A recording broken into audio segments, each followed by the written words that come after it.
What is up, everybody? Welcome to the Burndown YouTube channel.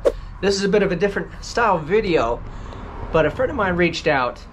He's starting a YouTuber. He wants to start a YouTube. He shot a video, and he said, hey, can you do me a favor and watch this thing and give me some constructive criticism? So I thought about the things that I wanted to kind of tell him, and I thought about like maybe making a phone call or whatever. But then I figured the best way to go about doing it is for me to make a video and explain it so that you can get context. I can kind of talk to you. And then it covers more than just him. If there's somebody watching this, maybe you have a channel, maybe you're thinking of starting one. This is just gonna give you a list of stuff kind of that I go by at this point, I would say. And this is stuff that I wish somebody told me when I started, because when I started, I was just throwing shit at a wall and hoping stuff would stick. A little bit of it has, majority of it has not. But I digress.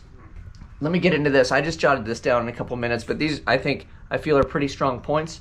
And then we can go back and forth in the comment section because I know people are going to have questions. So the first thing is, why are you doing YouTube, right? Like, what's the whole point? Why are you gonna get a camera, editing software, and film stuff?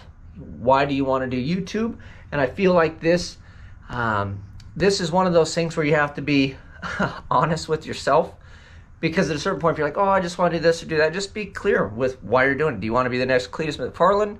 Do you enjoy it? Is it a time capsule? Who are you sharing it with and why? Like, what's the whole point? Because there has to be a reason that you go through this, because it's not easy. I encourage everybody to try YouTube, and then you'll figure out how freaking hard it really is. And you'll see that everybody thinks subscriber count and all that stuff just magically happens and shows up, and it doesn't, and it is very difficult. And that leads me into the next one, which is you need to understand, point number 2, that you're asking for somebody's time. And it took me a while to wrap my head around this, and I'm finally kind of figuring that out as we go now. And a lot of this is because I look at some of the stuff my son watches. I have a soon-to-be 8-year-old son.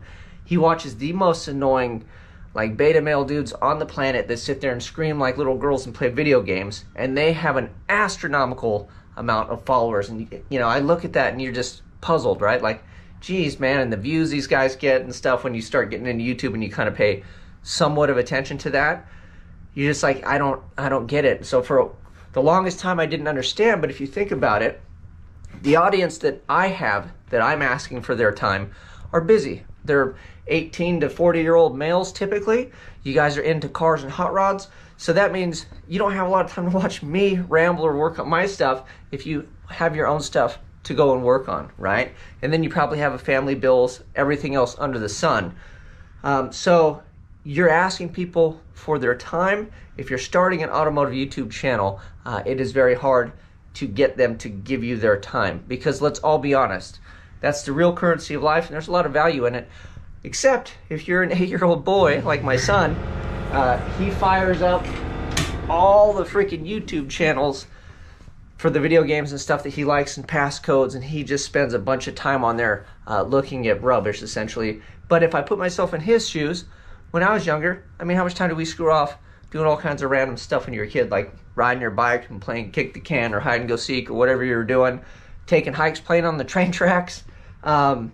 It's the same thing, except now it's all digital, and that's where a lot of the younger generation wastes their time. And if your demographic is a bit older, there has to be a reason that they're going to give you their time, right? So that gets me into point number 3, if my phone will fire up,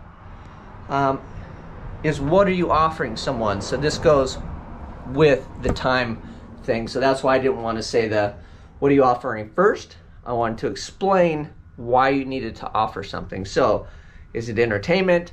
If you're working on a car, what skill set are you bringing to the table? Are you making people laugh? Like the Vice Grip Garage guy, you know, a lot of people like him. He says outlandish, hilarious things. He works on beaters. He kind of has, you know, an MO. Cletus McFarland, he is just strictly entertainment. There's that whistling diesel guy.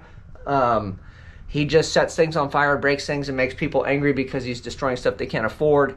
And he understands that it's like the Facebook method of getting engagement, right? You just enrage people and everybody wants to become a keyboard warrior. So People like that have figured those things out, so you need to figure out what you're going to offer. Are you going to fix stuff and show people how to do stuff?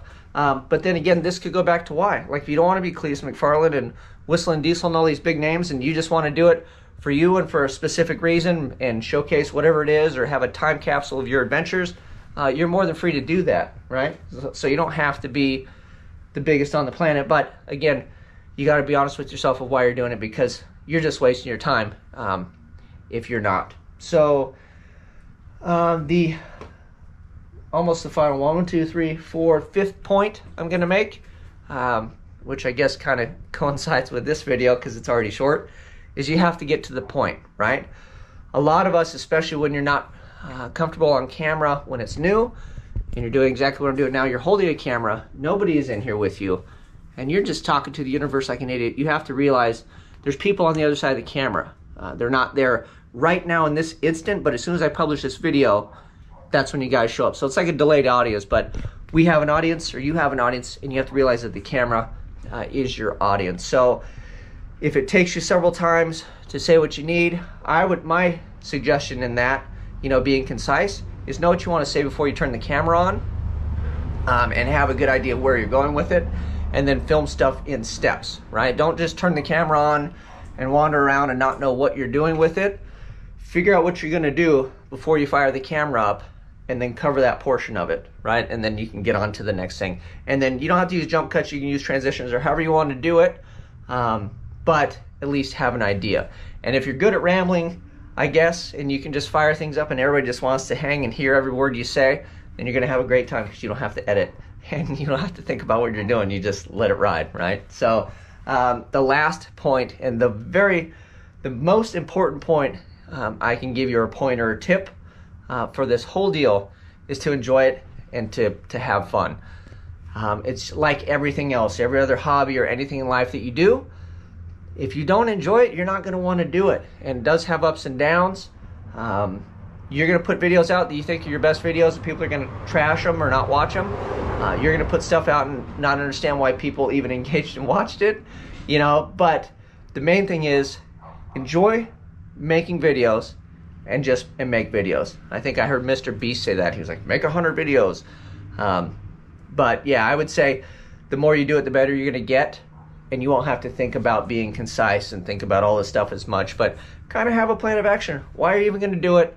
What you're gonna bring the people, be concise, and then just make videos. And then don't ever go back and watch your really old stuff, because it's terrible, and then you're gonna feel self-conscious and you'll be like, man, I sucked at this. I can't believe I was showing that to people. But get out there, have some fun, make some videos, do some burnouts. You guys know what to do. Till next time, I'm out. You boy, if you mess with me, the police are gonna have to come and get me off your ass. That's how I'm going out. For the pump mother showing out. When I'm in your neighborhood, you better duck, 'cause I spew this crazy ass. As I leave, believe I'm something. I'm coming straight out of Compton.